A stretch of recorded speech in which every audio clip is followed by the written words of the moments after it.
शन्नो मित्रशं वरुणा शन्नो भवत्वर्यमा शन्नो इंद्रो बृहस्पतिः। इस मैं पुनः सभी का आभार व्यक्त करता हूँ और जो सवाल किसी के मन में आया है और उन्होंने जो सवाल उठाया है, जबकि मेरे व्याख्यान में इसका समाधान आ गया था। अब कोई ध्यान से न सुने तो बात अलग है, क्योंकि मेरा पूरा व्याख्यान वेद पर ही था। वेद क्या है, वेद ईश्वरीय ज्ञान क्यों है, किनको मिला है, किनके द्वारा हम जनमानस को प्राप्त हुआ है, कब राजा इक्ष्वाकु के काल में इसको लिपिबद्ध किया गया, ये सब विषय तो मैं खुलासा कर दिया था। अब कोई अपना मन घर में रख करके यहाँ बैठे तो बात थोड़ी बनेगी। मन में तो छोड़े घर में, और शरीर लेकर के बैठे कार्यक्रम में। तो 7 कांड रामायण सुनने के बाद भी ये पूछा जाए कि सीता और राम का संबंध क्या था। मेरा सारा विषय इसी पर ही था, वेद विषय पर ही था, और उस वेद को मैंने बहुत अच्छे ढंग से खुलासा किया। और खुलासा किया ही नहीं, मैं भी रिकॉर्डिंग बनाता हूँ, और वो रिकॉर्डिंग मैं 3 बार सुना। कल रात भी 1 बार सुना, आज दिन में 2 बार सुना, और आप बहुत सारे लोगों को भेजा भी, यूट्यूब में भी लगा दिया। मेरे साथ लगभग 1.5 लाख लोग जुड़े हुए हैं। सभी लोगों में ये आपका ये प्रोग्राम मैं पहुँचा दिया हूँ। फेसबुक पेज में भी लगा हुआ है। मेरा जो अपना साइट है वैदिकज्ञान.com, वहाँ भी लगा है। खैर, आइए, अच्छी बात है, खुलासा कर दूंगा। तो मैंने निवेदन किया कि हमारा यह आधार वक्तव्य का और कार्यक्रम का जो श्रृंखला है वो वेद, इसका आधार ही वेद है। तो वेद आधार है, लेकिन वेद को तो पहले जानना पड़ेगा। वेद है क्या, किस लिए है, किन के लिए है, किन के द्वारा है। इसलिए मैं इसका सारा स्पष्टीकरण दे चुका था कल। वेद क्या है, कब से है, किन के लिए है, किन के द्वारा है। अगर ये क्लियर ना हो तो वेद का बोलने का सार्थकता कहाँ बचती। इसलिए पुनरावृत्ति मैं नहीं करूँगा, लेकिन हाँ, फिर भी मैं खुलासा करने का प्रयास करूँगा। हो सकता है कि कल थोड़ी देर के लिए हमारे भाई साहब विस्मृत हो गए थे, जो सुन नहीं पाए, तो उसको मैं टच कर दूँगा। आइए, संपूर्ण आर्य जगत में मैं एक ऐसा ही विद्वान अपने को पाया। 38 वर्ष हो रहा है मुझे इस वेद प्रचार कार्य को करते हुए आर्य जगत में। और ये नहीं कि भारत में, संपूर्ण विश्व के आंगन में परमात्मा की अनुकंपा है। लोगों तक मेरे विचार मैं पहुंचा चुका हूं। विश्व के लोग मेरे साथ जुड़े हुए हैं, संपूर्ण विश्व के लोग मेरे साथ जुड़े हुए हैं, इवन अरब कंट्री तक। और अरब देश के लिए मैं परसों बताया भी था कि मेरे माध्यम से नेपाल का एक व्यक्ति देव नारायण यादव जी ने कतर, अरब कंट्री में, कतर का कैपिटल दोहा है, वहाँ पर आर्य समाज की स्थापना करी उन्होंने। और ये नेपाल की मेहरबानी है। नेपाल के लोग जागरूक हैं। यद्यपि भारतीय वहाँ नहीं है, ऐसी बात नहीं है, भारतीय भी बहुत हैं, लेकिन किसी भारतीय से ये काम नहीं हुआ जो काम नेपाल वासी से हुआ है।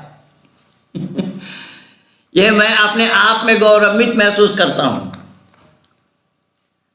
वहाँ पर भी भारत के लोग बहुत नौकरी कर रहे हैं, उन्हीं के साथ हैं, और बहुतों को तैयार किया हूँ मैं। आज एक रोचक मैं आप लोगों को और बता देता हूँ, उसी श्रृंखला में वहीं की। अरब कंट्री में कुरान पर या इस्लाम पर बोलना इतना आसान काम नहीं है, वहाँ सजाए मौत है। पिछले दिन 85 में रामकुमार भारद्वाज नाम का एक व्यक्ति जो हरियाणा का रहने वाला था, वो आर्य समाजी था और मार्केट में मार्केटिंग करने के लिए गया। उसके पास सत्याप्रकाश था उसके हाथ में। ऐसा ही सत्याप्रकाश हाथ में लेकर के गया और कोई सामान खरीद रहा था कि दुकान में अपनी किताब रख दी और सामान देखने लगा। इसी सत्याप्रकाश के रखने के जुर्म में उसको सजाए मौत सुनाया गया था, उसको काल कोठरी में डाल दी गई थी। उन दिनों में सार्वदेशिक सभा के प्रधान स्वामी आनंद बोध जी सरस्वती थे। राजीव गांधी भारत का प्रधानमंत्री था। उनको काला कपड़ा पहना करके काल कोठरी में, मौत कोठरी में डाल दिया था। स्वामी आनंद बोध जी सरस्वती ने राजीव गांधी से संपर्क किया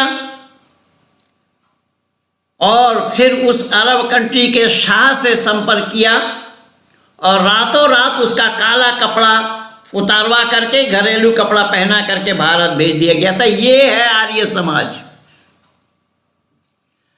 और उस अरब कंट्री में कुरान के खिलाफ बोलना या कुरान पर बोलना या इस्लाम पर बोलना इतना आसान काम नहीं।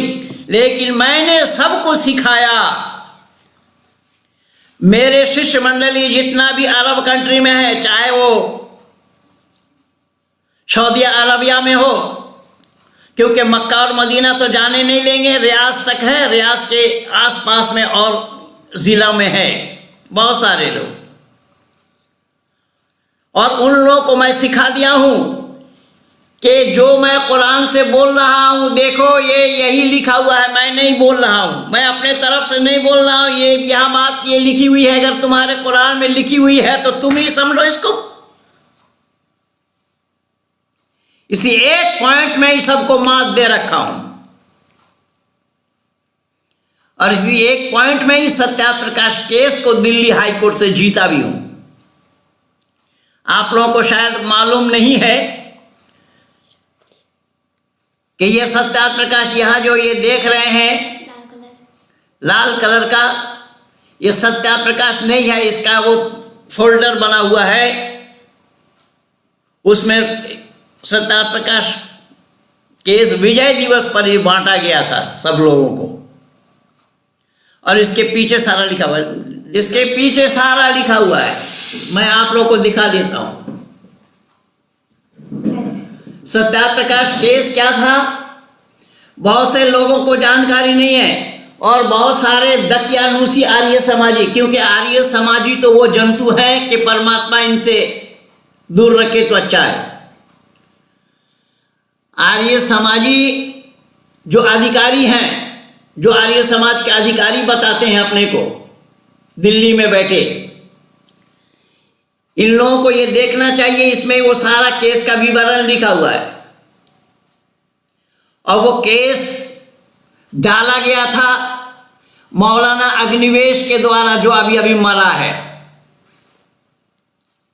आप लोगों को ये भी बताता हूं, अग्निवेश के द्वारा ही वो केस डाला गया था, लेकिन अग्निवेश का बाल बांका नहीं कर पाया कोई। तो ये सारा तांडव जो है आर्य समाज के द्वारा, आर्य समाजियों के द्वारा हुआ है और हो रहा है। तो मैंने उनको ये दिखाया, उनको ये समझाया अपने शिष्य मंडली को कि मैंने जो कुछ बोला ये कुरान में है या नहीं, ये देखो। अगर कुरान में है तो हमें क्यों दोष दे रहे? अपने कुरान से हटा दो, हम बैठ जाएंगे। लेकिन कुरान से हटाना उनकी बस की बात भी नहीं है, कुरान से वो हटा नहीं पाएंगे। तो आज 38 वर्ष हो रहा है मुझे इस प्रचार कार्य करते हुए। मैंने अब तक दुनिया वालों को दिखा दिया हूं कि कुरान और बाइबल ये जितने भी हैं ये ईश्वरीय ज्ञान नहीं है, ईश्वरीय ज्ञान केवल वेद है। ये मैं सिद्ध कर चुका हूं, दिखा दिया हूं। और कल अपना वक्तव्य जो मैं आप लोगों के सामने दिया था, आपके कार्यक्रम में दिया था, उसी आधार पर ही मेरा यह सारा वक्तव्य है। ऋषि वरदेव दयानंद को धन्यवाद दीजिए। अगर ऋषि दयानंद का आगमन न हुआ होता तो ये सत्यात प्रकाश भी हम लोग नहीं पाते, ना आप होते ना हम होते, और ना आपके साथ हम जुड़ पाते, ना आप हमें अपने में मिला पाते। इसका केवल और केवल ये सूत्रधार सत्यात प्रकाश है। इसका सूत्रधार केवल ये सत्यात प्रकाश है। इसी सत्यात प्रकाश ने संपूर्ण मानव जगत में तहलका मचा रखा है। तहलका काहे का है? सत्य और असत्य। इसीलिए सत्य अर्थों का प्रकाश ऋषि दयानंद ने किया है। परेशानी की बात यह है, सत्य अर्थों का प्रकाश दयानंद ने किया है, लेकिन लोग सत्य से दूर होते चले गए। सत्य से लोग दूर होते चले गए। सत्य को लोगों ने तिलांजलि दिया, सत्य को लोगों ने अपनाया नहीं। मैं 2-4 उदाहरण आप लोगों के सामने प्रस्तुत कर रहा हूं। ये मत समझिएगा कि मैं विषयांतर हो रहा हूं, विषय मेरा वही है, वेद विषय ही है। क्योंकि सत्य को जाने बिना वेद को पाएंगे कैसे? और वेद में ही सत्य है, वेद ही सत्य है, वेद ही सत्य है। और वेद सत्य होने के कारण ऋषि ने इसको उजागर किया है और ये दुनिया वालों को दिखा दिया है कि एक ही धर्म है जिसका नाम सत्य सनातन वैदिक धर्म है, और एक ही ईश्वर है परमपिता परमात्मा, और एक ही ईश्वरीय ज्ञान है जिसका नाम वेद। लेकिन दुनिया वालों को तो सच्चाई से वास्ता नहीं। दुनिया के लोग आलसी हैं, प्रमादी हैं, भाव में बह जाते हैं। इनको सच्चाई नहीं चाहिए, सत्य से कोसों दूर है। चलते चलते मैं एक छोटा सा उदाहरण भी आप लोगों को दे दूं हमारा भारत का।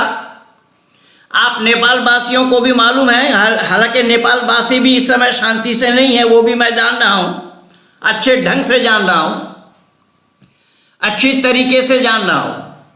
पर भारत में भी इस समय अशांति है, हठ और दुराग्रह के कारण।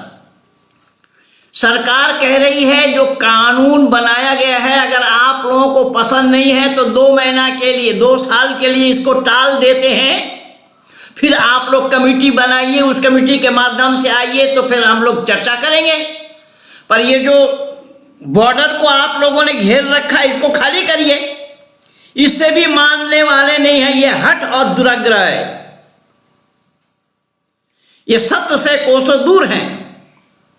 सरकार की इस उदारीपन का भी नाजायज फायदा उठाया जा रहा है, और न मालूम 26 तारीख को क्या होने वाला है हमारे भारत के अंदर में। खैर कोई बात नहीं। मैंने निवेदन किया कि सत्य से लोग कोसों दूर है, सत्य को जाना नहीं, सत्य और असत्य का निर्णय नहीं ले पाए। सत्य और असत्य का निर्णय लेते होते तो आज भारत का नक्शा कुछ और होता। मैं आपके कार्यक्रम से ही सत्य और असत्य को दे रहा हूं। देखिएगा, आज हमारे भाई साहब ने सब कोटा परिवार, इन्होंने गीत सुनाया। देखिए सत्य क्या है और असत्य क्या है, आज इसकी पैमाइश ले लीजिए कि सत्य किसको कहा जाता है और असत्य किसको कहा जाता है। अभी अभी हम सब मिलकर के गीत सुन रहे थे। उस समय 44 पीपल हमारे साथ जुड़े हुए थे, इस समय 51 हुए हैं। और इन 51 पीपल के सामने मैं ये उजागर कर रहा हूं कि हमारे भाई साहब ने गीत गाया परमात्मा के साथ विनती करते हुए, परमात्मा से विनती करते हुए, प्रभु हमें आशीष दो, हम तुम्हारे यंत्र बन जाएं। शब्द पर ध्यान देना, प्रभु हमें आशीष दो, हम तुम्हारे यंत्र बन जाएं। भाई परमात्मा का यंत्र कौन सा भाई? क्या यंत्र है परमात्मा का? ऋषि दयानंद को इन्हीं बातों से खुंदक था, और केवल यंत्र ही नहीं, उसमें और भी कहा गया हम तुम्हारे अंश बन जाएं। क्या तमाशा है। ऋषि ने कड़ा विरोध किया इसका। सत्यार्थ प्रकाश पढ़िए, लेकिन सत्यार्थ प्रकाश लोग पढ़ते नहीं, अब करें तो क्या करें।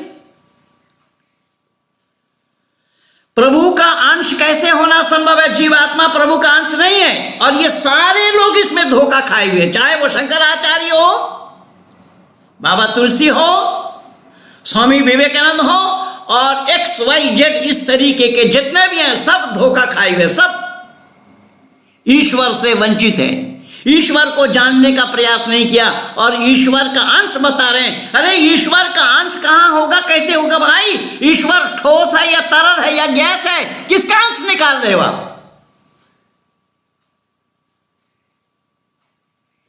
इन लोगों के पास कोई जवाब नहीं है, और न ये जवाब दे सकते हैं। यही तो कारण बना था कि जवाब तो नहीं दिया गया, लेकिन जहर दे करके ऋषि दयानंद को ही दुनिया से हटा दिया। इससे अंदाजा लगाइए, मैं सीना में पत्थर रख करके बोल रहा हूं कि ऋषि दयानंद के उठाए हुए सवालों का जवाब तो दिया नहीं गया, लेकिन ऋषि दयानंद को जहर दे करके इस दुनिया से हटा दिया गया। इसलिए दुखी मन से पंडित चौपति एमए जी ने लिखा है, ऐ दुनिया बता इससे बढ़कर और हकीकत क्या होगी, जहां दे दी तलाश हक के लिए इससे और इबादत क्या होगी। केवल सत्य के खोज में उन्होंने अपने को निछावर किया। पर दुर्भाग्य तो हमारा है, हम कहने के लिए आर्य समाजी कहते हैं, कहने के लिए आर्य कहते हैं, लेकिन ऋषि वरदेव दयानंद के विचारधारा को हमने अपने जीवन में नहीं उतारा, अपने आत्मसात हमने नहीं किया, हमने जानने का प्रयास नहीं किया, हमने समझने का प्रयास नहीं किया। ऋषि दयानंद क्या कह रहे हैं उस पर चिंतन और मनन करने का भी प्रयास नहीं किया। ऋषि कह रहे हैं कि तीनों सत्ताएं अलग अलग हैं, और वेद का प्रमाण दे करके ऋषि दयानंद लिख रहे हैं सत्यार्थ प्रकाश में, ओम द्वा सुपर्णा संयुजा सखाया समानं वृक्षम परिसस्वजाते त्रयोरन्या पिप्पलम स्वादवत्ती अनशनन्यो अभिचाकशीति। ऋषि दयानंद वेद का प्रमाण रखते हुए सामने दुनिया वालों को यह बतलाया कि ऐ लोगों, इस वेद मंत्र का उच्चारण करके तो देखो इसके भाव क्या है, उसको समझने का प्रयास तो करो। इसमें तीनों को बताया गया है, ईश्वर, प्रकृति और जीव, ये तीनों अनादि तत्व हैं।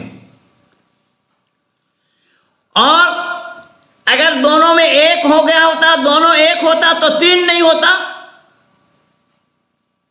दो होता, और दो एक होना संभव भी नहीं है। ऋषि कह रहे हैं ईश्वर का अंश जीवात्मा नहीं हो सकता। ईश्वर का सत्ता अलग है, परमात्मा का सत्ता अलग है, और प्रकृति का सत्ता भी अलग है। तीनों सत्ताएं बिल्कुल अलग अलग हैं, लेकिन तीनों सत्ताएं हैं समकालीन, बराबर से है। इन तीनों में से कोई आगे नहीं, कोई पीछे नहीं, कोई छोटा नहीं, कोई बड़ा नहीं है। तीनों में सिर्फ भेद इतना है कि परमात्मा ज्ञान में परिपूर्ण है और प्रकृति ज्ञान शून्य है। जीवात्मा में कुछ ज्ञान है और कुछ अज्ञानता है। अगर जीवात्मा उस परमात्मा का अंश है तो फिर ये परमात्मा को ढूंढता क्यों है? जब ये जीवात्मा परमात्मा का अंश है तो परमात्मा की उपासना क्यों करता है? जब है वही तो क्यों करेगा? यही सब दिल और दिमाग में ऋषि दयानंद ने झकझोरा है मानव समाज को। क्या है मानव कहलाने वालों, जरा ये तो जान लो कि हम मानव कहलाने के हकदार तभी बनेंगे करेंगे जब हम परमात्मा को जान लेंगे, परमात्मा को समझ लेंगे, वेद को जान लेंगे, वेद को परख लेंगे, वेद अनुसार अपना जीवन को चलायमान करेंगे, तभी हम मानव कहला सकते हैं। उससे पहले कोई मानव कहलाने का हकदार नहीं बनेगा। मैं दावा के साथ कह रहा हूं, ऋषि दयानंद कह रहे हैं कि ईश्वर, प्रकृति और जीव ये तीनों सत्ताएं अलग अलग हैं। तीनों में से अंतर क्या है कि परमात्मा ज्ञान में परिपूर्ण है और प्रकृति ज्ञान शून्य है। जैसा मैं कुर्सी में बैठा हूं, टेबल पर लैपटॉप रखा हुआ है, लेकिन इस टेबल को पता नहीं है कि लैपटॉप तुम्हारे ऊपर रखा है। इस कुर्सी को पता नहीं है कि महेंद्र पाल तुम्हारे ऊपर बैठा है। इस लैपटॉप को पता नहीं है कि दुनिया के लोग तुम्हारे साथ जुड़े हैं, तुम्हें देख रहे हैं। ये ज्ञान शून्य है, इसको ये ज्ञान नहीं है। ऋषि कह रहे हैं कि जड़, प्रकृति जड़ है, जीवात्मा चेतन है और परमात्मा तीन गुणों में अवस्थित है। कौन कौन सा तीन गुण है परमात्मा में? कि वो सत्य है, चित्त है और आनंद स्वरूप है। जीवात्मा में दो गुण है, जीवात्मा सत्य है और चित्त है। आनंद स्वरूप जीवात्मा नहीं है और न हो सकता है, प्रयास करने पर भी नहीं हो पाएगा, क्योंकि जीवात्मा को जीवात्मा ही रहना है। जीवात्मा का परमात्मा होना संभव ही नहीं होगा। अगर जीवात्मा परमात्मा होगा तो फिर परमात्मा होने का काम क्या रहेगा? परमात्मा कौन होगा? जीवात्मा ही परमात्मा हो जाए तो। इसलिए परमात्मा का अंश, ये शब्द सरासर वेद विरुद्ध है। वेद मान्यता ये नहीं है। इसलिए मैंने बोला कि अंश तो तब होगा जब कोई ठोस हो या तरल हो या गैस हो। इस दशा में उसका अंश निकाल सकते हैं हम और आप, लेकिन परमात्मा ना ठोस है, ना तरल है, ना गैस है, ना वो कोई द्रव्य है, तो फिर अंश काहेगा? किसका? ऋषि कह रहे हैं कि यह संभव नहीं। वही वेद से उठा करके ऋषि दयानंद ने दिया है कि द्वा सुपर्णा सयुजा सखाया समानम वृक्षम परिसो जाते तयोरन्य पिप्पलम स्वादवत्ती अनशनो अभिसाक्षी थी। उदाहरण के रूप में ईश्वर, प्रकृति और जीव तीनों के लिए बताया एक दूसरे के सखा है। सखा, सखा माने दोस्त, मित्र, एक दूसरे के दोस्त हैं। ये तीनों में से एक ज्ञान में परिपूर्ण, एक ज्ञान शून्य, एक कुछ ज्ञानी, कुछ ज्ञान और कुछ अज्ञान। जीवात्मा बीच में है, जीवात्मा दोनों में है। अगर जीवात्मा ज्ञान में परिपूर्ण हो जाए तो यह संभव ही नहीं होगा, क्योंकि परमात्मा ही एकमात्र ज्ञान में परिपूर्ण है। तो ऋषि ने यहां उदाहरण दिया कि मानो एक वृक्ष में तीन चिड़िया बैठी हो। यह अलंकारिक भाषा है, यह मत समझिएगा कि जीवात्मा, परमात्मा और प्रकृति को चिड़िया बना दिया, नहीं। उदाहरण के रूप में केवल समझाया गया अलंकारिक भाषा में। ये तीनों एक दूसरे के मित्र हैं कि समानम वृक्षम परिसो जाते, एक वृक्ष में ही विराजमान है। तयोरन्य पिप्पलम स्वादवत्ती अनशनो अभिचाक्षी थी, कि परमात्मा को न खाना पड़ता न पीना पड़ता, परमात्मा इससे दूर है। जीवात्मा अल्पज्ञ होने के कारण जीवात्मा को खाना पड़ता, पीना पड़ता। जीवात्मा का काम अलग है, परमात्मा का काम अलग है। जब परमात्मा का काम अलग है तो परमात्मा का अंश जीवात्मा ये क्यों और कैसे हो जाएगा? और अगर ये मान लिया जाए कि ये जीवात्मा परमात्मा का अंश है, तो फिर परमात्मा में जो गुण है वह गुण जीवात्मा में होना चाहिए या नहीं? उदाहरण के रूप में देखिए, मेरे पास एक रुमाल है, सूती कपड़ा है। ये कपड़े का दो कोना मैं पकड़ा हूं, दोनों कोना में कपड़े का गुण बराबर होगा या अलग अलग होगा? कोई ये नहीं कहेगा कि अलग अलग होगा, सब कहेगा कपड़े का गुण दोनों कोना में बराबर है। तो जब कपड़े का गुण दोनों कोना में बराबर है तो ये जीवात्मा परमात्मा का अंश है, तो जीवात्मा में वही गुण होना चाहिए जो परमात्मा में है। वेद कहता है नहीं होगा। क्यों? बोलो वो है ही नहीं है। परमात्मा का गुण जीवात्मा में नहीं है। जीवात्मा का सत्ता अलग है, परमात्मा का सत्ता अलग है, और प्रकृति का सत्ता अलग है। ये तीनों सत्ताएं बिल्कुल अलग अलग हैं। इसको दुनिया वालों ने नहीं जाना। फिर एक बात याद रखना कि परमात्मा ने जीवात्मा को नहीं बनाया। देखिए, एक बहुत ऊंची बात कह रहा हूं मैं, आप लोग भी संदेह के ओहापोह में हो। परमात्मा ने जीवात्मा को बनाया नहीं और प्रकृति को भी नहीं बनाया, क्योंकि ये अनादि है। तीनों अनादि के माने पहले था, अब भी है और आगे भी रहेगा।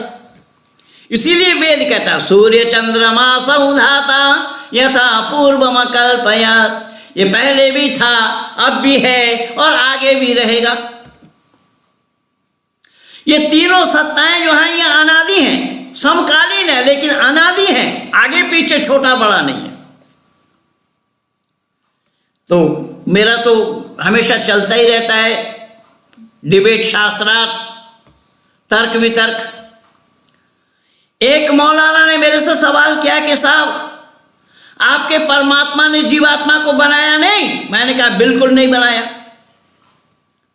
तो कहने लगे जब जीवात्मा को परमात्मा बनाया नहीं तो जीवात्मा का मालिक कैसे हो जाएगा परमात्मा?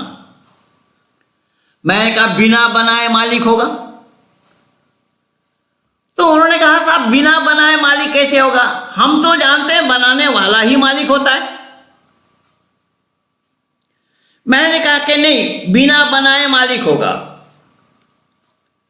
जैसा हम कहीं बैठे हैं आपके पास, आपके घर में, और वहां पर कोई अनैतिक कार्य करने के लिए आएगा तो आपके परिवार में मैं उस सुरक्षा के लिए कूदूंगा या नहीं? क्या मैं देखना चाहूंगा कि यहां नुकसान हो? नहीं। लेकिन उस घर का मालिक मैं नहीं हूं, आप हैं। पर उन दुष्टों से बचाने का दायित्व भी मेरा हो रहा है। ये बिना बनाए मालिक इसका नाम होगा। मैंने मौलाना से कहा कि साहब बनाने वाला मालिक होता है? बोले जी हाँ, हम तो मानते हैं बनाने वाला ही मालिक होता है। मैंने कहा कि बिना बनाने वाला मालिक नहीं है? बोले नहीं हो सकता। फिर मैंने कहा कि बनाने वाला ही मालिक हो सकता है? बोले जी हाँ। मैंने कहा आप शादीशुदा हैं या बैचलर हैं? बोले नहीं, मैं तो शादीशुदा हूं। मैंने कहा आप शादीशुदा हैं तो आप अपने पत्नी के भी मालिक हैं? बोले जी हाँ। मैंने कहा आप अपने अहलिया के मालिक हैं, अपने श्रीमती के मालिक हैं? बोले जी हाँ। मैंने कहा बनाने वाला मालिक होता है? बोले जी। मैंने कहा जिस पत्नी के मालिक आप हैं उसको आपने बनाया या आपके ससुर जी ने बनाया? आप तो उसके बनाने वाले नहीं है, आप कैसे मालिक बन गए? ठीक यही प्रमाण है कि परमात्मा बनाने वाला नहीं है, क्योंकि वो अनादि है, बनाने का सवाल ही नहीं आएगा। वो पहले भी था, जब से परमात्मा तब से है जीवात्मा। इसलिए जीवात्मा अजन्मा है। जैसे परमात्मा अजन्मा है वैसे जीवात्मा भी अजन्मा है। जीवात्मा का जन्म नहीं होता, ये भी अजर है, अमर है। ये बड़े बड़े फिजिशियनों ने भी माना इस बात को कि सोल इज नॉट डेथेबल, नेवर। आत्मा की मृत्यु नहीं है। गीता के अंदर में भी योगेश्वर कृष्ण ने बहुत सारा उपदेश दिया इस आत्मा के संदर्भ में, और गीता में यहां तक बताया गया है कि आत्मा को अग्नि जला नहीं सकती। हवा उड़ा नहीं सकता, पानी बहाने का भी मतलब नहीं रखता। इसीलिए आत्मा अजर है, अमर है। यही कारण बना कि वेद से उठा करके ऋषि दयानंद ने दिया कि आए दुनिया के लोग। आदि गुरु शंकराचार्य इसमें मात खाए हुए थे। आदि गुरु शंकराचार्य ने अहम ब्रह्मास्मि कहा, मैं ब्रह्म हूं, मैं वही हूं। ऋषि दयानंद के सामने में ये बात आई। स्वामी जी के सामने एक सन्यासी आए और उन्होंने कहा अहम ब्रह्मास्मि। स्वामी जी ने उसके गाल में एक तमाचा लगा दिया, एक थप्पड़ मार दी। उस सन्यासी ने कहा कि स्वामी जी आपने मुझे प्रहार किया है। ऋषि दयानंद कह रहे हैं भाई आप ब्रह्म हैं, मैं भी ब्रह्म हूं, तो ब्रह्म ब्रह्म से मिला है, मैंने कहां मारा आपको। लाजवाब, कोई उत्तर नहीं। ऋषि दयानंद ने इसी तरीके से ये सारा भेद खोल खोल करके जनमानस को दिया कि ऐ दुनिया के लोगों, परमात्मा को जानो। और परमात्मा को जानने के लिए केवल सहारा है वेद। वेद से इतर कोई ऐसी ग्रंथ नहीं, कोई ऐसा किताब नहीं, कोई ऐसी पुस्तक नहीं है, बुक्स नहीं है जहां से परमात्मा को जाना जा सकता हो। परमात्मा को जानने के लिए केवल वेद है। अब यहां देखिएगा, बाबा तुलसी कह रहे हैं इस बात को, ईश्वर अंश जीव अविनाशी। जैसे हमारे भाई साहब ने गाना सुनाया, क्या है प्रभु हम तेरे अंश बन जाएं। प्रभु कहेंगे भाई हमारा अंश बन करके तू क्या करेगा, हम तो सृष्टि के रचनाकार हैं, तू हमारा अंश बनेगा तो मक्खी का एक टांग भी नहीं बना सकेगा तू। क्या तमाशा किया देखिए। ऋषि कह रहे हैं संभव ही नहीं है भाई, क्योंकि उसकी सत्ता अलग है और इसका सत्ता अलग है। जैसे ये देखिए ना, मैं उदाहरण दे रहा हूं। एक स्लिप पैड है और ये सत्यार्थ प्रकाश का एक मोनो है। ये दोनों एक है या अलग है? ये हर कोई कहेंगे दोनों अलग है। अच्छा, इसको छोड़ा, एक कलम उठाया। अच्छा, ये स्लिप पैड है और एक कलम है, ये दोनों एक है या अलग है? कोई नहीं कहेगा कि हाँ दोनों एक है। ठीक इसी तरीके से ऋषि दयानंद कह रहे हैं परमात्मा अलग है, जीवात्मा अलग है। जीवात्मा का सत्ता अलग है। बाबा तुलसी का कहना अनभिज्ञता है, अनभिज्ञता की बात है। बाबा तुलसी का कहना गलत है। ईश्वर का अंश होना संभव नहीं है। मैं एक उदाहरण और दे रहा हूं। मान लीजिए एक जगह अग्नि की ढेर लगी है, एक जगह अग्नि की ढेर लगी है, वहां से जरा अग्नि के कण को हम निकालेंगे तो हमारे निकाले हुए आग में वही गुण होना चाहिए या नहीं होना चाहिए? जहां से हम निकालेंगे वही गुण होना है। तो जब अग्नि की ढेर से हमने थोड़ा सा अग्नि के कण को निकाला, हमारे निकाले हुए आग में भी वही गुण है। यहां भी बात वही होना है। अगर परमात्मा का अंश है तो परमात्मा का गुण जीवात्मा में क्यों नहीं? ऋषि दयानंद कह रहे हैं इसलिए नहीं है कि वो अलग है, परमात्मा अलग है। परमात्मा का अंश होना संभव ही नहीं है। एक उदाहरण और दे रहा हूं। 1 फीट कितना इंच में पूर्ण होता है? हर कोई कहेगा कि 12 इंच में पूर्ण होता है। 12 इंच में 1 फीट पूर्ण होता है। स्केल में देखेंगे 12 इंच है वहां। आप उसमें से 1 सूत्र निकालिएगा तो कितना बचेगा? जवाब आएगा 1 सूत्र की कमी आ जाएगी। तो 1 सूत्र की कमी आ जाएगी तो परमात्मा का भी अंश निकालेंगे तो कमी आ जाएगी। पहली बात तो उसका अंश है ही नहीं है, अंश निकाला जाना संभव ही नहीं होगा। ऋषि दयानंद कह रहे हैं कि बाबा तुलसी गलत कर रहे हैं, ये वेद विरुद्ध बातें बोल रहे हैं। वेद में ये नहीं आया, वेद में यह है ही नहीं है। वो तो परिपूर्ण है परमात्मा। तो इसमें एक चीज होना संभव है, जैसा कि पूर्णमदः पूर्णमिदं पूर्णात् पूर्णमुदच्यते पूर्णस्य पूर्णमादाय पूर्णमेवावशिष्यते।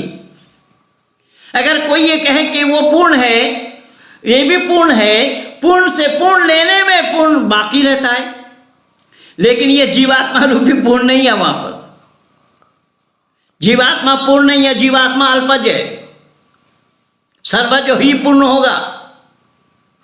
एक एक करके मैं प्रमाण दे रहा हूं, आज अनेक प्रमाण दूंगा। हमारे भाई साहब ने मेरे ऊपर बहुत बड़ा उपकार किया है, भाई सबकोटा परिवार ने, और उसी परिवार में मैं भी हूं। बड़ा अच्छा किया है कि आज लोगों के दिल और दिमाग से इस अंधकार को कम से कम निकालने का प्रयास तो किया जा रहा है। ना निकाले वो बात अलग है, लेकिन हम तो झाड़ूदार ठहरे ना भाई। जो झाड़ू लगाने का काम तो हमें करना ही होगा, गंदगी को तो साफ करना ही होगा।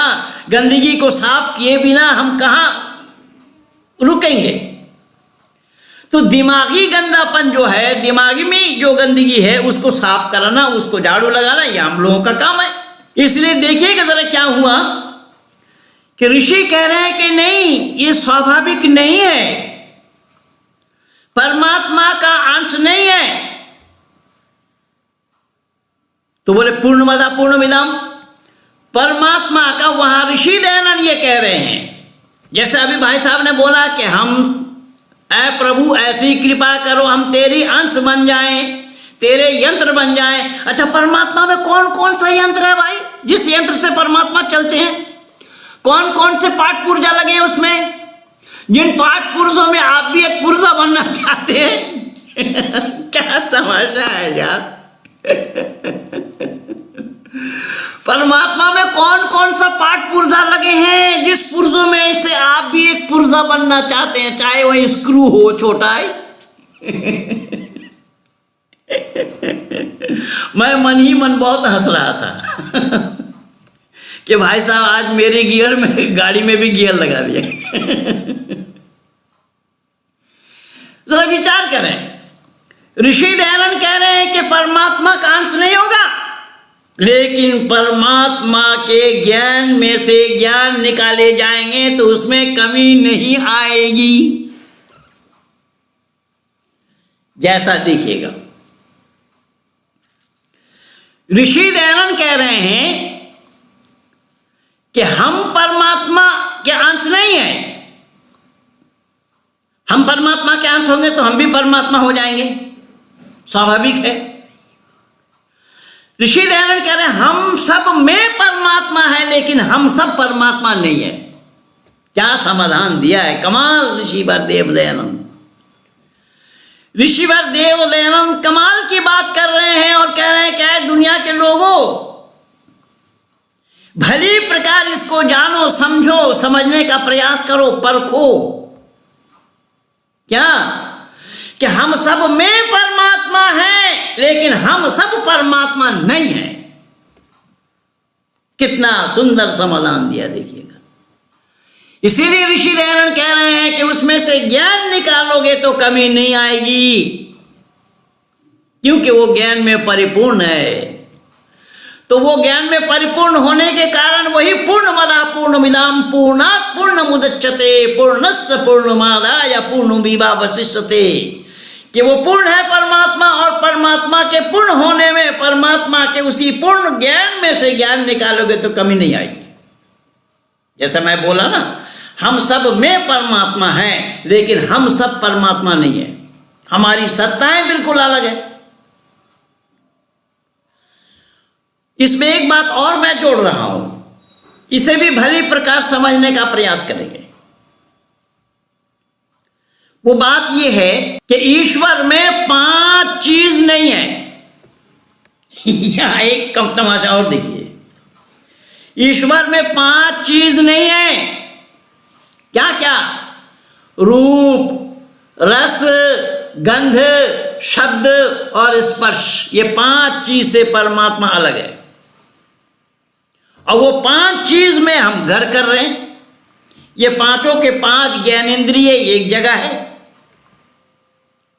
रूप, शक्ल, सूरत आंख का विषय है और परमात्मा आंख का विषय नहीं है।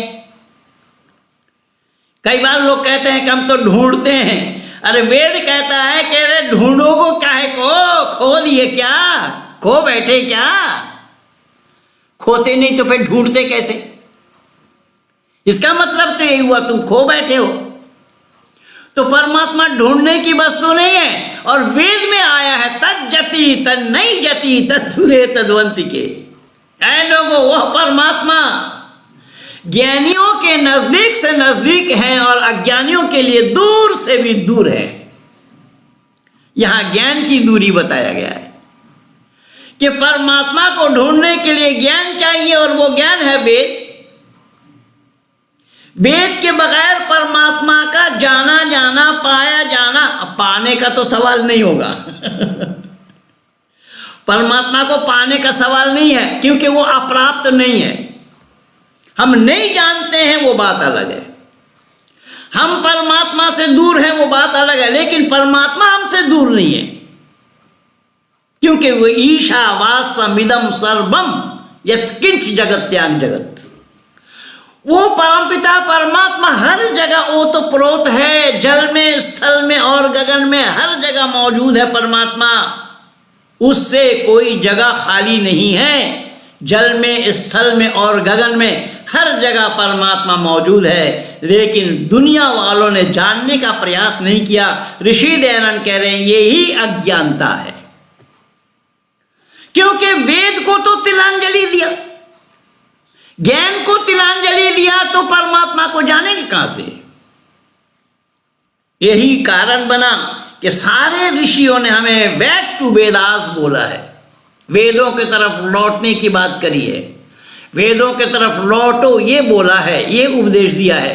किसी भी ऋषि ने, कोई भी ऋषि ने ये नहीं बोला कुरान के तरफ लौटो, बाइबल के तरफ लौटो, गीता के तरफ लौटो, रामायण महाभारत के तरफ लौटो, बीजक गुरु ग्रंथ के तरफ लौटो, या किसी और ग्रंथ का नाम नहीं आया। अगर बोला तो सब ने बोला बैक टू वेदास, वेदों के तरफ लौटो। लेकिन हमने क्या किया? हम मानव कहलाने वालों ने क्या किया? वेदों की तरफ लौटने के बजाय वेद को ही लौटा दिया, वेद को ही लौटा दिया। हम आगे बढ़ रहे हैं, चरई बेटी चरई बेटी, ये कमाल है भाई। जाने के लिए तो रास्ते की जानकारी होनी चाहिए ना। बिना जानकारी लिए रास्ता मंजिले मकसूद तक पहुंचना संभव होगा क्या? ऋषि दयानंद यही कह रहे हैं। ऋषि दयानंद कह रहे हैं ऐ दुनिया के लोगों, जहां तुम जाना चाहते हो, जहां तुम्हारा मंजिल है, उस मंजिल तक तुम्हें पहुंचने के लिए तुम्हें रास्ता का पता होना चाहिए। लेकिन रास्ता का पता तो है नहीं, रास्ते को तुम जानते नहीं हो और चल रहे हो जैसा बिना नकेल का ऊंट। बिना नकेल वाला ऊंट की घटना तो आप लोग सुने ही होंगे, जानते ही होंगे। अगर ऊंट के पास नकेल ना हो तो कहां आपको ले जाएगी, कोई पता नहीं चलेगा आपको। तो हमारे मानव समाज के अंदर में भी यही हुआ है। हमने परमात्मा को जानने का प्रयास नहीं किया, परमात्मा को जानना नहीं चाहा। प्रयास करना तो अलग बात, हमने जानना ही नहीं चाहा, हमने तिलांजलि दिया है, अलग कर दिया है, हटा दिया अपने से। यही कारण बना कि ऋषि दयानंद कह रहे हैं कि द्वा सुपर्णा सयू जा सका। ये एक दूसरे के सखा हैं, दोस्त हैं, मित्र हैं, लेकिन है अलग। परमात्मा ज्ञान में परिपूर्ण है। अब आप देखिएगा जरा, एक उदाहरण मैं और दे रहा हूं। परमात्मा ज्ञान में परिपूर्ण है तो परमात्मा के ज्ञान में से ज्ञान निकालेंगे तो कमी नहीं आएगी, लेकिन अंश का निकाला जाना संभव ही हो। अंश में वो आएगा नहीं, अंश में वो समाएगा नहीं, अंश में वो सीमित दायरे में हो जाएंगे। अगर उसका अंश करेंगे तो उसका दायरा छोटा हो जाएगा। पर ऋषि दयानंद कह रहे हैं वो विराट है, विराट विराट विशाल। कहीं मैं विराट कह रहा हूं तो कहीं आप लोग अपने नेपाल वाले विराट नगर मत समझ लेना। वो परमात्मा के लिए विराट लिखा है ऋषि ने, सत्यार्थ प्रकाश के पहला समुल्लास में ही पा जाएंगे। ऋषि कह रहे हो विराट है, तो जब उसका अंश निकालेंगे तो उसका दायरा छोटा हो जाएगा, छोटी दायरे में बन जाएंगे। यहां एक मिसाल और दे रहा हूं, देखिएगा। जबकि ये बहुत सारे लोग कहते हैं ऐसे, ये सब अनभिज्ञता की बात है, अज्ञानता की बात है, वेद को न जानने की ये दुर्दशा है। कुछ लोग कहते हैं कि जब परमात्मा सर्वव्यापक है, सब जगह है, तो मूर्ति में भी है। देखिए कमाल क्या है, मैं दे रहा हूं। और आप नेपाल वासी तो हिंदू राष्ट्र वाले हैं, और हिंदू राष्ट्र वाले अभी चाह भी रहे हैं आप। नेपाल हिंदू राष्ट्र है, मंदिरों का स्थल है, और हमने तो वीरगंज में देखा 5 साल में एक मेला होता है, गड़ी माई की मेला, वहां पर मक्खी मच्छर तक चलाए जाते हैं। गड़ी माई की मेला में मैंने देखा वीरगंज के पास मक्खी और मच्छर तक चलाए जाते हैं, ये मान लीजिए। परमात्मा के लिए जब आप बताएंगे कि परमात्मा मूर्ति में है, बिल्कुल है, क्योंकि वो सर्वव्यापक है, तो सर्वव्यापक होने के नाते मूर्ति के अंदर है, तो क्या वो मूर्ति से बाहर नहीं है? भाई सर्वव्यापक होंगे तो मूर्ति से बाहर भी और मूर्ति के अंदर भी। लेकिन जहां तक बात मूर्ति के अंदर है, तो ऋषिवर देव दयानंद ने इसका बहुत ही सुंदर खुलासा किया है अपने अमर ग्रंथ सत्यार्थ प्रकाश के 7वें समुल्लास में। ऋषि कह रहे हैं कि अगर परमात्मा को मूर्ति के अंदर मानते हो, मानो, हमें आपत्ति नहीं है, लेकिन परमात्मा मूर्ति से बाहर है। उदाहरण के रूप में आप जितने भी बैठे हैं यहां पर, आप लोगों में से किसी से अगर मिलना हो, मैं आपके दरवाजे पे चला गया, पहुंच गया, तो आप गेट पे मिल जाएंगे, तो मेरे लिए मिलना, मेरे लिए अपनी बात को रखना आसान होगा। या मैं पूरी 5 मंजिला बिल्डिंग में इस कमरे से उस कमरे तक, इस फ्लोर से उस फ्लोर तक मैं ढूंढूंगा तो मेरा काम आसान होगा? सब लोग यही कहेंगे क्या बाहर मिल जाए, गेट पे मिल जाए तो बात अच्छी होगी। तो यहां पर भी बात वही है, जब परमात्मा को आप ढूंढना चाह रहे हैं, परमात्मा से मिलना चाह रहे हैं, वो परमात्मा मूर्ति से बाहर आपको मिलना है, फिर भी अंदर वाले मूर्ति को आप खींचतान कर रहे हैं। मूर्ति के अंदर वाले परमात्मा को खींचतान क्यों कर रहे हैं आप, जब वो बाहर भी है? अगर बाहर नहीं है तो आप बोले। इसीलिए मैं कहूंगा कि शाबाश, दुनिया में तरक्की उसे कहते हैं, ना तराशे तो पत्थर थे, जब तराशे तो खुदा निकले। यानी पत्थर के ऊपर जब कोई कारीगरी नहीं करता है, नक्काशी नहीं करता, वो पत्थर पत्थर रहता है। अब पत्थर के ऊपर जब किसी ने नक्काशी कर दी, कारीगरी कर दिया, वो खुदा बन गए। इसलिए मैं कहूंगा कि बुत परस्तियों का शान निराला देखा, बुत परस्तियों का शान निराला देखा, बनाया खुद मगर नाम खुदा रखा। क्या तमाशा है। देखिए लोग अपने हाथ से बूतों को बना रहे हैं और उसे ही खुदा कह रहे हैं, उसे ही ईश्वर मान रहे हैं, बना रहे हैं वो खुद। तो इससे बड़ी जहालत, इससे बड़ी मूर्खता और क्या होगी? ऋषि दयानंद ने इसी मूर्खता से मानव समाज को बाहर निकालने का प्रयास किया, वेद को सामने रखकर। क्या है लोगों, यह है वेद, परमपिता परमात्मा का दिया हुआ ज्ञान, जो ऋषियों के द्वारा संपूर्ण ब्रह्मांड में मानव मात्र को परमात्मा ने अपना ज्ञान दिया। लेकिन उस परमात्मा के दिए हुए ज्ञान जो वेद है, उसको तुमने तिलांजलि दिया, और उसको छोड़ने का यही नतीजा हुआ, जो चीज जो नहीं है उसको वही मानने लगे। जैसा मेरे सामने ये लैपटॉप है जहां मैं बोल रहा हूं, इस लैपटॉप को अगर मैं रेलगाड़ी कहने लगूं तो आप सभी लोग कहेंगे कि अरे ये तो पागल है। कैसे पागल को बुला करके यहां उपदेश करा रहे हो भाई? सभी आप अधिकारी कार्यकर्ताओं से कहेंगे कि लैपटॉप को रेलगाड़ी बोल रहा है। अरे तो वेद भी तो यही कह रहा है। वेद कह रहा है जो वस्तु जैसा है उसको वैसे ही जानना, मानना, बोलना, यही मानवता है। वेद तो यही कह रहा है। वेद का यही उपदेश है कि जो वस्तु जैसा है उसको वैसा ही जानो, मानो और बोलो, और जो वस्तु जो नहीं है उसको वही बोल रहे हो तो कहां से हो जाएगा? तो आप एक अटकल लगाते हैं यहां पर। आप क्या कहते हैं? भाई मानो तो देव, ना मानो तो पत्थर। आपने यहां अटकल लगा दिया। मानो तो देव, ना मानो तो पत्थर। साहब, पत्थर वो कब से है? जब से दुनिया बनी है, जब से पत्थर है। आप उसको देवता मान रहे हैं। आपके देवता मानने से पत्थर देवता हो जाएगा क्या? अगर ये बात सच है तो मैं सीना ठोक करके आज हिंदू राष्ट्र के नेपाल वासियों से मैं कहता हूं कि अगर ये बात सच है कि मानो तो देव, ना मानो तो पत्थर, हमें मानने पर अगर पत्थर का देवता बन सकता है तो एक मुट्ठी रेत हाथ में ले लीजिए और कहिए कि मानो तो चीनी, ना मानो तो रेत। है नेपाल वासियों में दम। आप लोग एक पुरानी बात याद दिला रहा हूं। बीरगंज के पास जहां वो शुगर मिल है ना, शुगर मिल के पास एक गांव है बहुवरी। आज से लगभग 20-22 वर्ष पहले मेरा प्रोग्राम था। उन दिनों में बाबा नरहरि दास जीवित थे।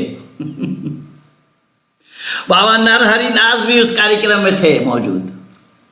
मैंने ये सवाल छेड़ दिया, कोई जवाब नहीं इनके पास, और ना ये जवाब दे सकते हैं। ऋषि दयानंद कह रहे हैं अगर आपकी मान्यता यही है, मानो तो देव, ना मानो तो पत्थर, तो रेत को चीनी का आभास क्यों नहीं कर लेते भाई? रेत को अगर आप चीनी बोलेंगे, मानो तो चीनी, ना मानो तो रेत, क्या मानने से रेत का चीनी बन जाना संभव होगा? कोई बोले हाँ होगा, उसको मानव कहेगा नहीं। कोई मानव कहने के लिए तैयार नहीं होंगे। सब बोलेंगे इसका दिमाग आउट हो गया, सब बोलेंगे दिमाग खराब हो गया। इसीलिए वेद का कहना है यस तर्केनु अनुसंधंत सधर्म वेद नेतरा। यस तर्केनु अनुसंधंत सधर्म वेद नेतरा, कि हर बात को तर्क के कसौटी पर कसो। अगर जवाब दे तो मानो, जवाब ना दे तो मत मानो। इसलिए ऋषि कह रहे हैं वेद का प्रमाण देकर, वेद का हवाला देकर, वेद को सामने रखकर कि परमात्मा में 3 गुण हैं। वो सत्य है, चित है और आनंद स्वरूप है। जीवात्मा सत्य और चित है। प्रकृति ज्ञान शून्य है। अब इसमें कुछ लोग राम को ईश्वर मानते हैं। अब आइए देखिए जरा क्या तमाशा हुआ है। राम को लोग ईश्वर मानते हैं, पर राम एक ऐसा शब्द है जिसके रूप चलेंगे। एक राम, 2 राम, अनेक राम। वो पंचमी में कुछ बनेगा, सप्तमी में कुछ बनेगा, षष्ठी में कुछ बनेगा, अष्टमी में कुछ बनेगा, बदलता जाएगा। अच्छा, अब देखिए राम का ईश्वर होना संभव हो रहा है या नहीं, जरा विचार करें हम। जब माता सीता को रावण उठा कर ले गया तो राम सुखी थे या दुखी थे? जरूर आप अपने दिल को टटोल लेना। जब माता सीता रावण माता सीता को उठाकर ले गया तो राम उस समय दुखी हुए थे या सुखमय थे, आनंदित थे? दुखी हो गए थे, बिलख रहे थे सीता के वियोग में। जटाजूटों से, पेड़ पौधों से, लता वृक्षों से पूछ रहे थे सीता का पता। अंगद को भेजा जा रहा था, हनुमान को भेजा जा रहा था सीता का पता लगाने के लिए। इससे ये साफ पता चल रहा है कि राम आनंद से वंचित है, और इसके बावजूद भी राम को ईश्वर मान रहे। वेद कहता है नहीं, सरासर गलत है। जो ईश्वर नहीं है, आपके ईश्वर मानने से वो ईश्वर नहीं हो सकता। ईश्वर की जो कसौटी है उस कसौटी को लगाना पड़ेगा। उस कसौटी के बगैर किसी को, कोई वस्तु को ईश्वर कह देना, ये मानवता से परे है, मानवता से विरुद्ध है, मानवता का विरुद्ध है। इसलिए मानव मात्र को वेद के साथ जुड़ना चाहिए। तभी ऋषि दयानंद ने ये आर्यजनों को जिम्मेदारी दी। क्या बोला? वेद सब सत्य विद्याओं की पुस्तक है। वेद का पढ़ना पढ़ाना, सुनना और सुनाना सब आर्यों का परम धर्म है। लेकिन 38 वर्ष इन लोगों के बीच काम करने से मुझे ये लगा कि ऋषि दयानंद ने यहां बोला है कि वेद सब सत्य विद्याओं का पुस्तक है। वेद का पढ़ना पढ़ाना, सुनना और सुनाना सब आर्यों का परम धर्म है। आर्यों ने ये किया, वेद का पढ़ना, ना को अलग कर दिया। वेद का पढ़ना, पढ़ा ना, सुन ना, सुना ना, सब ना हो गया। और ना हो जाने से जब वेद से हम दूर हो गए, वेद से अलग हो गए, तो अज्ञान आच्छादित हो गया, अज्ञानमय हो गए हम। ऋषि दयानंद कह रहे हैं, अगर ज्ञानवान बनना चाहते हो, अगर मानव कहलाना चाहते हो, तो वेद को जानो, वेद को पढ़ो, वेद को जानकर समझकर उस पर आचरण करो। अगर वेद पर आचरण करते हो तो मानव कहलाने के अधिकारी बनोगे। अगर तुमने वेद पर आचरण नहीं किया, वेद को तुमने जाना ही नहीं, वेद को तुमने परखा नहीं, तो तुम मानव कहलाने के भी हकदार नहीं हो। लेकिन दुर्भाग्य तो यहाँ ये है कि आज न वेद को जाना लोगों ने, न परमात्मा को जाना।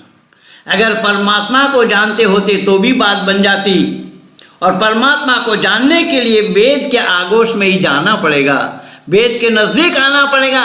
वेद के नजदीक आए बिना कोई परमात्मा को नहीं जान सकता। ये बहुत बड़ी बात, बहुत ऊंची चीज आर्य समाज के संस्थापक ऋषि व देव दयानंद ने मानव समाज में उजागर किया है। लेकिन दुर्भाग्य तो हमारा है, हमने ऋषि दयानंद के जीवनी को ही पढ़ करके नहीं देखा, सत्यार्थ प्रकाश नामी ग्रंथ को भी पढ़ करके नहीं देखा। अगर सत्यार्थ प्रकाश को ही हम पढ़ लेते होते तो हमारा जीवन सुधर जाता। ज्यादातर तो मैं अपने लिए ही बोलता हूं, मेरे नाम से आप सब लोग वाकिफ हैं। मैं कौन हूं, कहां से आया हूं, कैसे हूं, क्या था, क्या नहीं, ये सब आप लोगों के नजर के सामने है। अब मेरे लिए परेशानी ये है कि मैं आप लोगों के सानिध्य में आकर वेद को जाना। मैं नहीं जानता था पहले वेद को, मैं आप लोगों के टच में आकर के वेद को जाना, वेद को समझा, ऋषि दयानंद के अनुयायी बने, और आज वेद पर प्रवचन मुझे आप लोगों को देना पड़ रहा है। अब इससे मेरे लिए ज्यादा दुख और क्या होना था कि जिनसे हमने लिया आज उन्हीं को ही हम बोल रहे हैं, सुना रहे हैं। इससे ये साफ पता लगा कि जो जिम्मेदारी ऋषि दयानंद ने आर्य लोगों को दी, अगर आर्य लोग ये जिम्मेदारी को निभाते होते तो आज दुनिया ये अंधकार में न हुआ होता। क्योंकि आर्य समाज आज नहीं बनी, आर्य समाज की स्थापना ऋषि दयानंद ने 1875 में किया था। वो काल तो हमारे लिए सोचना भी संभव नहीं होगा। उस अंग्रेजी काल में सारे विरोधी मुंह बाए खड़े थे।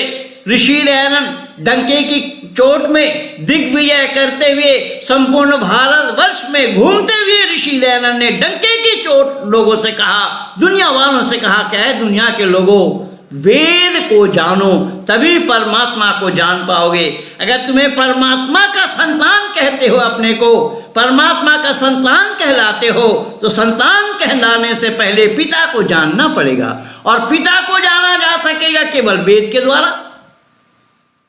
लेकिन कितना बड़ा दुर्भाग्य है कि उस 1875 से लेकर के अब तक ये संपूर्ण भारत भर में ही आर्य समाज को पहुंचा नहीं पाए। हमारे भारत देश में ऐसे अनेक क्षेत्र हैं जहां पर लोग जानते ही नहीं है आर्य समाज नाम का भी कोई चिड़िया है। ये कितना बड़ा दुर्भाग्य है। लेकिन मैं आप सभी को साधुवाद देता हूं, आप सभी को धन्यवाद करता हूं। मैं भी पिछले 85 से नेपाल के साथ जुड़ा हुआ हूं। मैं बोला ना, बाबा नरहरिदास का कब समय था, जरूर आप अंदाजा लगा रहे होंगे। मैं 85 से नेपाल से जुड़ा हूं, और नेपाल जैसे हिंदू राष्ट्र, अरे मैं तो शाह वीरेंद्र का काल भी देखा। शाह वीरेंद्र के काल में नेपाल में मस्जिद बनाया जाना संभव नहीं था, लेकिन आज नेपाल का कोई गांव बचा नहीं होगा जहां पर मस्जिद बनी हुई ना हो। क्या हुआ है, वो क्या रहा है नेपाल में? और इस समय तो नेपाल वालों को, आप सब लोगों को परेशान राजनीतिज्ञों ने किया हुआ है। क्या क्या हो रहा है वो सब मैं जानता हूं, सब देख रहा हूं, सब सुन रहा हूं, सब कुछ बातें सामने हैं। लेकिन मैं आप लोगों का आभार व्यक्त इसलिए करता हूं कि उस कीचड़ में भी आप लोग कमल बन करके इस काम को अंजाम दे रहे हैं, क्योंकि ये जरूरी है। कमल कीचड़ में ही होता है। कीचड़ के कमल बन करके आप लोग काम कर रहे हैं कि उन पाखंडियों के बीच। और कैसे पाखंडी? अरे भाई, नेपाल वासी कौन नहीं जानता है शुकराज शास्त्री को? नेपाल में तो शुकराज शास्त्री ने अपने प्राणों की बाजी लगाई थी, अपने को निछावर किया था। शुकराज शास्त्री को उन दिनों में फांसी पर लटका दिया गया था इस आर्य समाज के प्रचार के लिए। क्या आर्य समाज के प्रचार के लिए गए थे, उनको फांसी पर चढ़ा दिया गया। लेकिन परमात्मा की असीम अनुकंपा है कि आप लोगों का ये प्रयास, आप लोगों की ये मेहनत, आप लोगों का ये परिश्रम रंग लाया है, और उसी रंग में आप सब रंगे हुए हैं। मैं भली प्रकार आप लोगों को जानता हूं, और आप लोग भी मुझे जानते हैं। हमारे भाई टीकाराम जी हमारे पुराने मित्र हैं। यहाँ बहुत सारे लोग मुझे जानते हैं बहुत अच्छी तरीके से। बहन किरण पाठक जी के माध्यम से ये कार्यक्रम में मैं आप लोगों के साथ जुड़ पाया हूँ। पूजा बहन जी का बहुत बहुत आभार, बहुत बहुत धन्यवाद। और आप सभी कार्यकर्ता अधिकारियों को धन्यवाद देते हुए, शुक्रिया अदा करते हुए, हो सकता है कि मैंने कुछ ऐसी बातें बोली हैं कि आप लोगों के दिल में ठेस पहुंचा होगा। लेकिन बंधुओं माफ़ कीजिएगा, मैं किसी के दिल दुखाने के लिए नहीं बोला, ना कि दिल दुखाना मेरा मकसद और उद्देश्य था। किसी का दिल दुखाना मेरा उद्देश्य नहीं था। और ऋषि दयानंद के ही ये वाक्य है। ऋषि दयानंद कह रहे हैं, सत को बोलना और बुलवाना, असत को छोड़ना और छुड़वाना, ये ऋषि की मान्यता है। उसी मान्यता को उजागर मैं आज 38 वर्षों से करता आ रहा हूं। आप लोगों का बहुत बहुत धन्यवाद है। आप लोगों का प्यार, आप लोगों का कशिश, आप लोगों ने इस तरीके से मेरा एक सप्ताह का समय लिया है।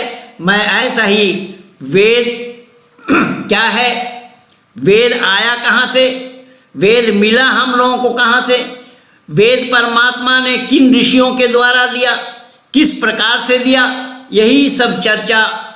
वेद में क्या है, वेद का उपदेश क्या है, और यानी प्रकाश और अंधकार दोनों को साथ लेकर के ही चलना पड़ेगा। जब तक आप अविद्या को नहीं जानेंगे तो विद्या की वृद्धि नहीं हो पाएगी। अविद्या का नाश पहले है, विद्या की वृद्धि बाद में है। तो अविद्या को भी जानना पड़ेगा और विद्या क्या है उसको भी जानना पड़ेगा। इसीलिए मैं दोनों पक्ष को लेकर के चलता हूं। मेरा कॉम्पैरेटिव स्टडी है, परमात्मा की असीम अनुकंपा है। इसी तुलनात्मक अध्ययन के कारण डॉक्टर जाकिर नाइक की भी दुकानदारी भारत से मैंने बंद कराई थी। और आप लोगों ने तो कल वो सारा फोटो दिखाया मेरा, मैं तो गदगद हो गया कि कितने पुराने पुराने फोटो आप लोगों ने ले रखा है। तो डॉक्टर जाकिर नाइक की दुकानदारी किस तरीके से भारत से बंद कराया सुदर्शन न्यूज चैनल के माध्यम से।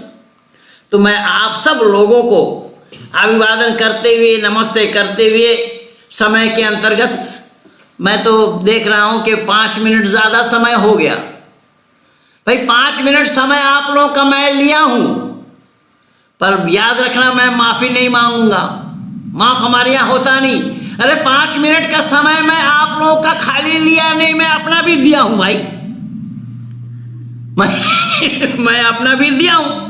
इसलिए खेल ड्रॉ चल रहा है। फिर कल मिलेंगे इन्हीं शब्दों के साथ। कहिए सत्य सनातन वैदिक धर्म की जय।